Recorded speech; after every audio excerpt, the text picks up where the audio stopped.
కేసీఆర్ మొత్తం అప్పులపాలు చేసిపోయిండు కాబట్టి లేవు. ఒకటి యాద్ చేసుకోండి మీరు, కేసీఆర్ ప్రభుత్వం ఉన్నప్పుడు కరోనా వచ్చింది. ఒకసారి రాలే, సంవత్సరం పాటు 3 దశల్లో వచ్చింది కరోనా. 2020లో మొదలైందంటే 2021 జూన్ దాకా నడిచింది.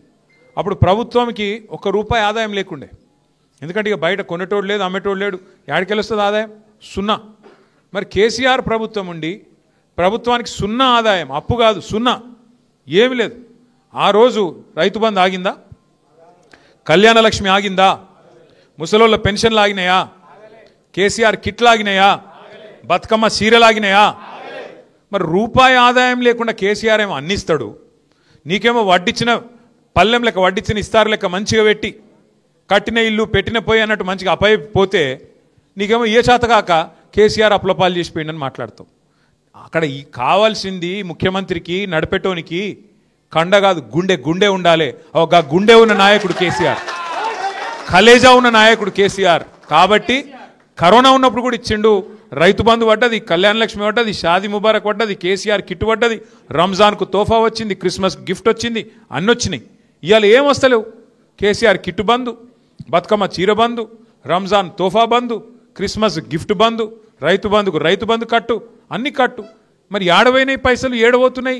ఇన్ని లక్షల కోట్లు అప్పు చేస్తున్నావు, నెలకు 10,000 కోట్లు అప్పు చేస్తుండు రేవంత్ రెడ్డి. ఇప్పుడు 23 నెలలే 2,30,000 కోట్లు అప్పు చేసిండు. ఏడబోతున్నాయి మరి పైసలన్నీ? కుర్చీ కాపాడుకునేందుకు ఢిల్లీకి మూటలు పంపుట్లో బిజీగా ఉన్నాడు. ఇది వాస్తవం.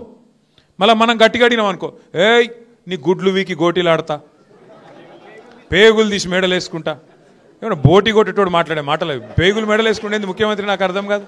అంటే ఇంత గలీజు, ఇంకా గలీజు. బాధ ఎక్కడ అనిపిస్తుంది అంటే, ఒక దిక్కేమో ఇవాళ ప్రజల ఆస్తి కరిగిపోతున్నది రాష్ట్ర వ్యాప్తంగా. సిరిసిల్ల కానీ, సిద్దిపేట కానీ, రంగారెడ్డి కానీ, ఆలంపూర్ కానీ, ఆదిలాబాద్ కానీ, గద్వాల కానీ, యాడ కానీ మొత్తం భూముల ధరలు పడిపోయినాయి. భూముల ధరలు పడిపోయినాయి అంటే వేరే ఉద్దేశం కాదు, రియల్ ఎస్టేట్ అని కాదు.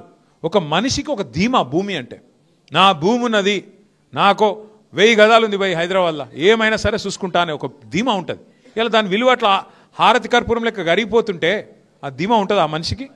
బ్యాంకులో తాకట్టు పెడితే పైసలు వస్తాయి, మరోడైనా అక్కడ గిరివి పెడితే ఆడు పైసలు ఇస్తాడు. ఇవాళ ఉన్నదా? ఎందుకంటున్నా ఈ మాట అంటే, ఇవాళ రేవంత్ రెడ్డి ప్రభుత్వం వచ్చినాక ఏం గలీజ్ దంద పెట్టిండు? హైడ్రా. ఏమి హైడ్రా ఏమిటిది అంటే ఒకటే ఒక దందా. అది పెద్దవాళ్ళని డబ్బులు భయపెట్టి డబ్బులు వసూలు చేసే దందా. మీరు చూడుర్రి, గరీబ్ గాళ్ళ ఇండ్ల మీద పడతారు, ఇల్లుగులో కొడతారు. ఒక్క పెద్ద ఉందని కొట్టిర్రా? ఇప్పుడు ఈ మూసీలకి ఏనో కాదు, మీ నియోజకవర్గంలోనే మూసీలా అడ్డంగా కడుతురు, మూసికి అడ్డంగా. వాడిని ఎవడన్నా కొడతాడా? ఆయన దగ్గర పోదు హైడ్రా. వెనకడికో సినిమా ఉండగా పవన్ కళ్యాణ్, అత్తారింటికి దారేదని. హైడ్రాకు ఇవన్నిటికి దారిలు దొరకలేవు. ఏది ఈ బడా సేట్లు కడుతున్న వాటికి దారి దొరకది.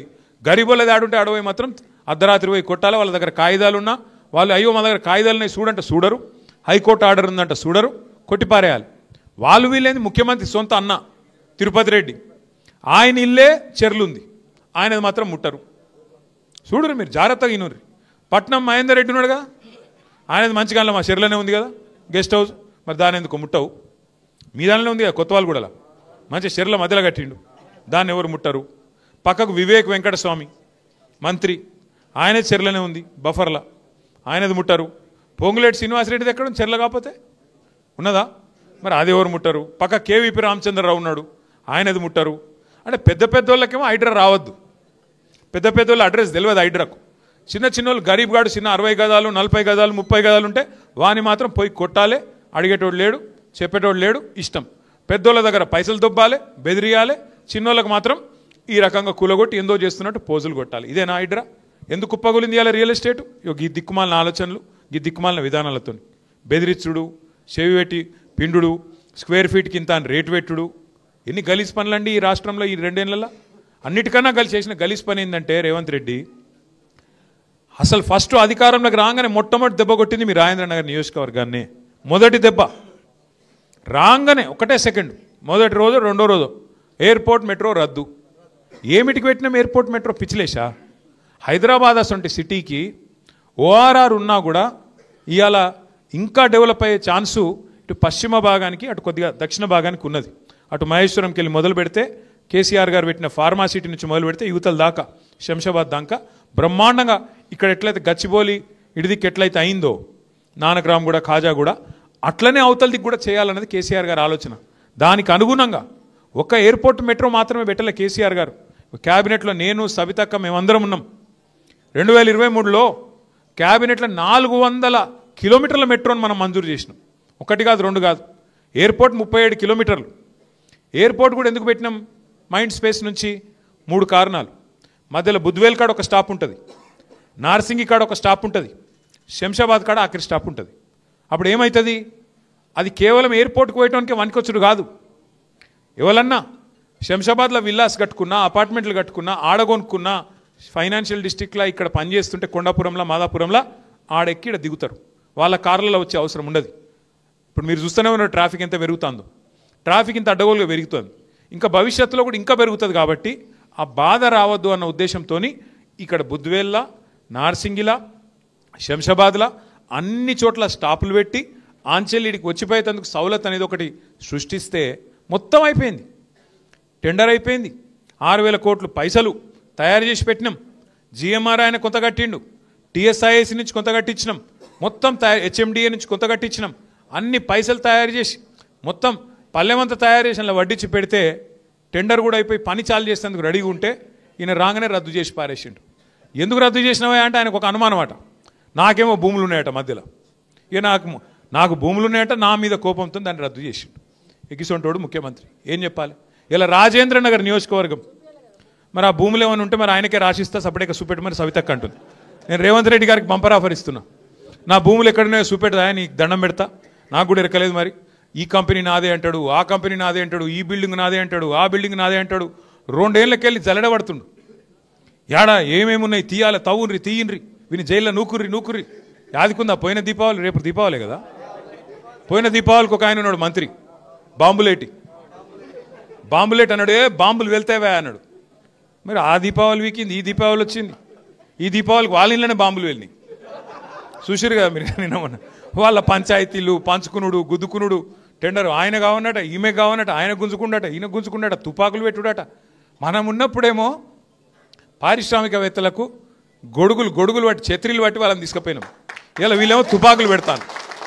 తేడా ఏంటంటే ఒక గది అంటే ఒక ప్రభుత్వము చేయాల్సిన పని చేయకుండా ఈ గలీజ్ దందలల్లో మంచిరేవుల పంచాయతీ నడుస్తుంది. అది కూడా మీకు ఎరికే చూస్తాను. మీరు మంచిరేవులలో వేణుగోపాల స్వామి గుడి ఉందట, ఆ గుడి కాడేదో భూమి ఉందట, ఆ భూములలో లేదో లొల్లి. కొండలరెడ్డి వర్సెస్ కొండ సురేఖ.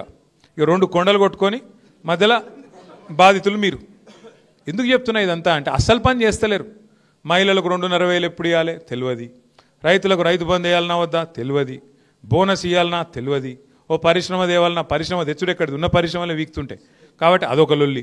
అంటే ఇంత అధ్వాన్నపు పరిస్థితుల్లో రాష్ట్రం ఉంది కాబట్టే ఇవాళ రాష్ట్రాన్ని నడిపే తెలివితేటలు వీళ్ళకి లేవు కాబట్టే మొత్తం అంతా కూడా అతలాకుతలం అయిపోయి ఉన్నది. ఆటో డ్రైవర్లు కోపంగా ఉన్నారు. ఒక ఆటో డ్రైవర్లే కాదు, బస్సు డ్రైవర్లు కోపంగానే ఉన్నారు. ఆఖరికి పారిశ్రామికవేత్తలు కోపంగా ఉన్నారు, వ్యాపారం చేసుకునే బిజినెస్ వాళ్ళు కోపంగానే ఉన్నారు, మహిళలు కోపంగా ఉన్నారు.